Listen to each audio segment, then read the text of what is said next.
The Liberal Democrats insult the British voters. We talk about Priti Patel's Australian-style immigration system and the European Union's flip-flop when it comes to Brexit trade talks. Right, today is all about the Liberal Democrats. I don't know if you remember them. They used to be a political party with the colour orange, and they used to be quite credible for about 20 minutes, and then they decided to occupy the centre ground, whatever that is. So basically, this is a party that has always been about flip-flopping, not knowing where they actually stand in politics.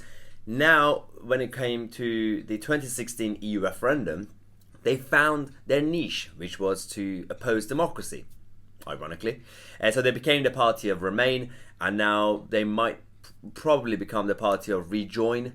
They're rejoining the European Union. But the important thing about this video is that the former leader of the Liberal Democrats in the European Parliament, she went on Twitter, decided to tweet something without thinking. I mean, I'm hoping that she did it without thinking, because if she did it with thinking, then it's a different problem. And we're going to discuss that, and we're going to discuss Priti Patel's Australian-style immigration system and then the European Union.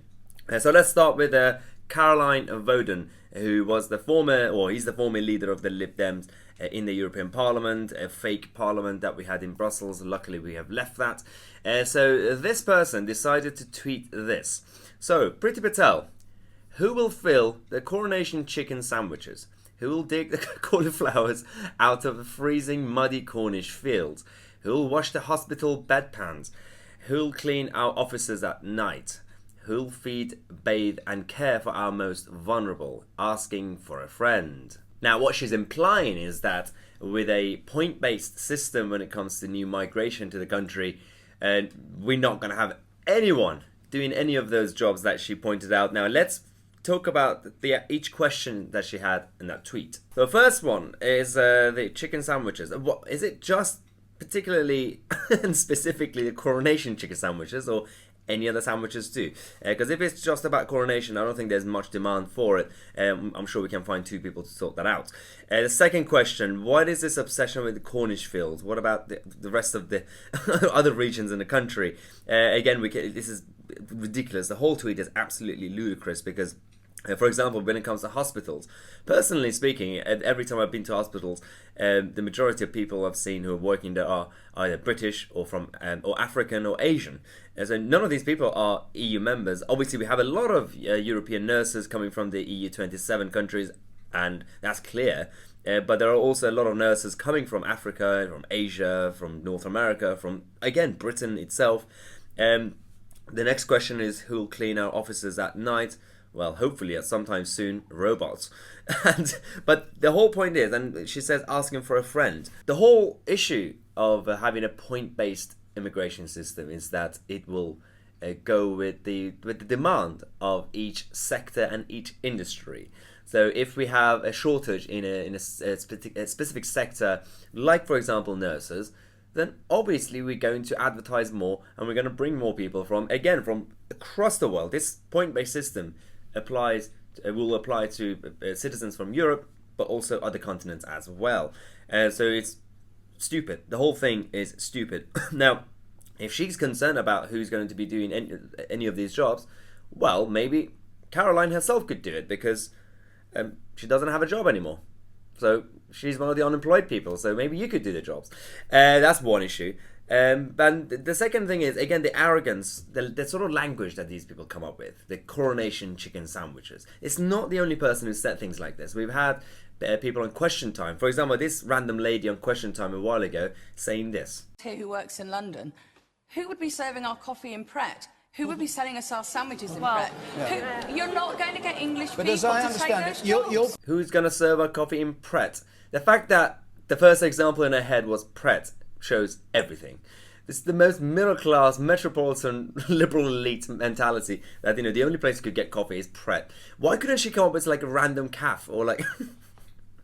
I'm sure we have people who will serve our coffee. Again, you could go work in a coffee shop and serve us coffee if you want to. Then we had another example in America as well. We have the lefties and the so-called liberals coming up with statements like this. Kick every Latino out of this country, then who is going to be cleaning your toilet, Donald Trump? Oh, that's no. In the sense that, No. you know what I mean? Like, when I'm saying There's more. Who will clean your toilet, Donald Trump? Really? The debate in America is slightly different to this country because it's about legal versus illegal. Nobody has suggested that all Latinos are going to get kicked out. But the arrogance, that's the whole point, the problem with this. Priti Patel has clarified many times what this policy is, and let's listen to what Priti Patel, the Home Secretary, says herself. Those with the right skills, the right qualifications can come to the United Kingdom to either come to great institutions like this university and our other universities, or come to the UK to work for businesses and work and contribute to our country. I have been working with the Migration Advisory Committee, following many of their recommendations so that we can secure the right people for our economy, the right people for our labour market. We're taking back control of our own immigration policy and our own immigration system. Well, she's absolutely right. It's about finding the best and the brightest. This is not about being pro or anti when it comes to having new people coming to a country. We're always going to be one of the most welcoming countries in the world. But it's about we should have the right as people as the government itself to say who should and who shouldn't enter. It's a sovereign right, and otherwise just open your doors for everybody. Just do it. Why not? So that's one problem. Again, we need to be able to say who's coming in, who's not. It's not about saying everybody you're out or everybody you're in. And she's clarified, Priti Patel, that it's about making sure that the people we are bringing here obviously have the talents, but also they can contribute, and we can also help them utilize their talents. But that's where we are. This whole thing started because of the European Union and Brexit, and the same European Union that randomly decided to, a couple of years ago, during the initial negotiations, say that the only deal that we could give the United Kingdom is a Canada deal, Canada plus plus plus. And then now they've come out and said, oh, we can't really give them a Canada-style trade deal. Just listen to Barnier. This is exactly what Michel Barnier said. The EU offer has been not just a Canada deal, but a Canada plus plus plus deal. Yeah, do you know why this happened? It's because over the last few years, Remainers and the Labour Party and people like Keir Starmer, who's now standing to become the next Labour leader, these people obviously created a lot of obstacles and problems during the whole process. The European Union became spoiled and decided to basically try to have the upper hand every single time. Well, it's not working anymore because we have the upper hand. We're no longer a member, but Keir Starmer is the same person who was the architect of the second referendum policy of the Labour Party and the whole Remain machine. He's now standing as a so-called centrist or moderate or whatever they call it. But he's not really a centrist. Again, I don't believe in the centre, but let's just say it exists. But he's not, because Guido Fawkes has done a very, very good investigative journalism piece on him that shows that he's not telling the truth. Yes, this is Keir Starmer, who says that he's rejecting the hard left policies of the Corbynistas and everybody else, but actually, well, firstly, the former Momentum leader Laura Parker has now endorsed Keir Starmer. Why?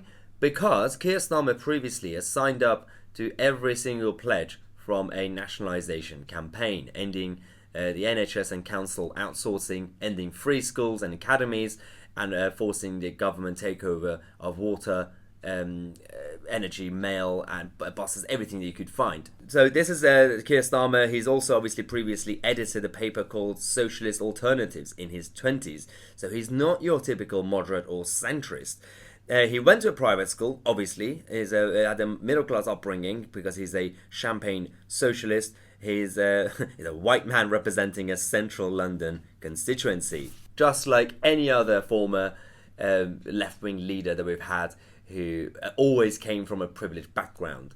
The ordinary working class people just wanted to have a good country to live in, a safe and secure country with good jobs and great economy and good public services. That's all.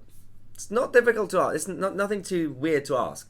Whereas these Trotskyites and the kind of hard left Marxists, their obsession with identity politics, with collectivism, and creating divisions within society because they are very out of touch. They've never actually had hardship in their life. They don't know what it means to live on a council estate, for example. And that's the problem with people like Keir Starmer.